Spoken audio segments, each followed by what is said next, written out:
ঐকমত্য কমিশনের আচরণে নিন্দা ও ক্ষোভ প্রকাশ। নিম্নকক্ষে ফিয়ার না হলে জুলাই অভ্যুত্থানের মৌলিক আকাঙ্ক্ষা বাস্তবায়িত হবে না, ইসলামী আন্দোলন বাংলাদেশ। ইসলামী আন্দোলন বাংলাদেশের মুয়াসসিস অধ্যক্ষ হাফেজ মাওলানা ইউনুস আহমেদ আজ 1 আগস্ট শুক্রবার দলের এক বৈঠকে বলেছেন, ফিয়ার নিয়ে গণমানুষের মধ্যে সাধারণ ঐক্য তৈরি হয়েছে। দেশ থেকে স্বৈরতন্ত্রকে চিরস্থায়ী উৎখাত করার নিমিত্তে জুলাই অভ্যুত্থানের যে আকাঙ্ক্ষা তা নিশ্চিত করতে উভয় কক্ষে পিআর পদ্ধতি নির্বাচনই একমাত্র সমাধান। ইসলামী আন্দোলন বাংলাদেশ 2008 সাল থেকে পিআর নিয়ে কাজ করে আসছে। সাম্প্রতিক পিআর নিয়ে জনমত গড়ে তুলেছে। রাজনৈতিক যুদ্ধপদ্ধতি ঐক্যমত কমিশনের সাথে একক আলোচনা পিআর এর পক্ষে জোরালো অবস্থান জানিয়েছে। লিখিতভাবে পিআর নিয়ে আলোচনার দাবি জানিয়েছে।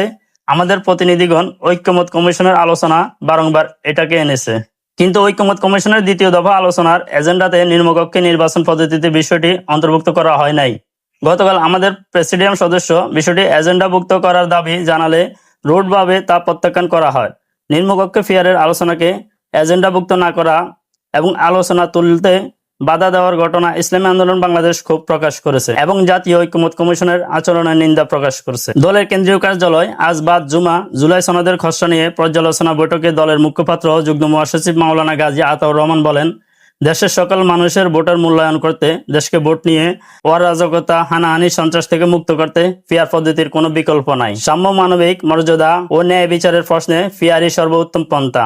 আমরা উভয় কক্ষে পিআর চেয়েছি এবং সংসদের নিম্নকক্ষ যেহেতু জনপ্রতিনিধিত্ব, আইন প্রণয়ন ও জবাবদিহিতা প্রদান কেন্দ্র, সেহেতু নিম্নকক্ষ পিআর বেশি জরুরি। নিম্নকক্ষে পিআর না হলে দেশের স্বৈরতন্ত্র প্রলম্বিত আপচ্ছা থেকে যাবে। কিন্তু একটি রাজনৈতিক দলের বিরোধিতার কারণে দেশের অধিকাংশ রাজনৈতিক দল বুদ্ধিজীবীদের মতামতকে এত নগণ্য বেপরোয়াভাবে উপেক্ষা করার প্রকারান্তরে জুলাইয়ের রক্তকে উপেক্ষা করা, আমরা এটাকে প্রত্যাশা করি নাই। তিনি বলেন, আমরা ইতিবাচক রাজনীতি করি, সর্বদা সম্ভাবনাকে স্বাগত জানাই, আলিঙ্গন করি। সেই কারণে উচ্চকক্ষে পিআরের সিদ্ধান্তকে আমরা আমাদের আমিরের পক্ষ থেকে স্বাগত জানানো হয়েছে। ঐক্যমত্য কমিশনকে ধন্যবাদ দেওয়া হয়েছে। আমরা ঐক্যমত কমিশনকে বলবো, নিম্নকক্ষ পিআরের পদ্ধতি আলোচনা এজেন্ডাতে আনুন। আলোচনা হোক, যদি আলোচনা এই ব্যাপারে ঐক্যমত না পৌঁছানো যায় তাহলে এর রেকর্ড থাকুক।